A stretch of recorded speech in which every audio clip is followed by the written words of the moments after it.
نحمده ونصلي على رسوله الكريم اما بعد فاعوذ بالله من الشیطان الرجیم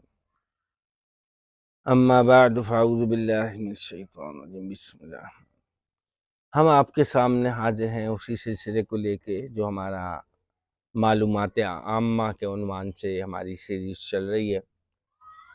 یہ ترتیب بیان کی، سوال و جواب کی، اسی حوالے سے ہے۔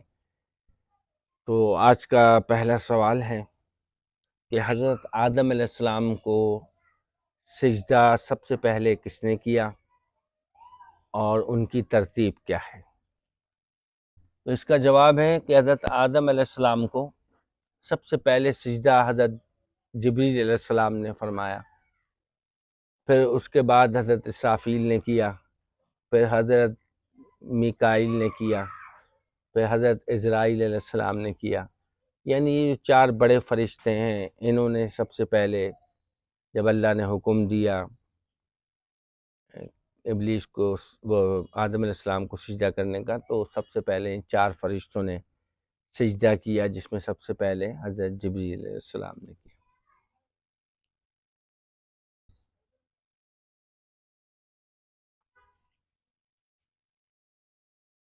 حضرت اسماعیل علیہ السلام نامی ایک فرشتے ہیں، اور وہ کہاں رہتے ہیں؟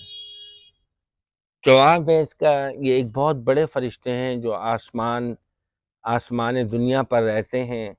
شب قدر میں اعمال کا نسخہ ان کے حوالے کیا جاتا ہے۔ حضرت جبریل علیہ السلام کے گھوڑے کا کیا نام تھا؟ تو حضرت جبریل علیہ السلام کے گھوڑے کا نام تھا حیزوم۔ داروغہ جنت اور جہنم کے نام کیا ہیں؟ تو داروغہ جنت اور داروغہ جہنم کے نام کیا ہیں؟ جنت کے داروغہ کا نام رضوان ہے، اور جہنم کے داروغے کا نام مالک ہے۔ اور ان جو جوابات میں نے آپ کے سامنے عرض کیے، اس کا حوالہ ہے بغیت الزمان، صفحہ نمبر 114، بحوالہ کتاب الحیوان، جلد نمبر 2، صفحہ نمبر 383، تفسیر روح المانی، صفحہ نمبر 25۔ اگلا حوالہ اس کا ہے تفسیر کشاف، غیاث اللغات، فارسی میں، صفحہ نمبر 221۔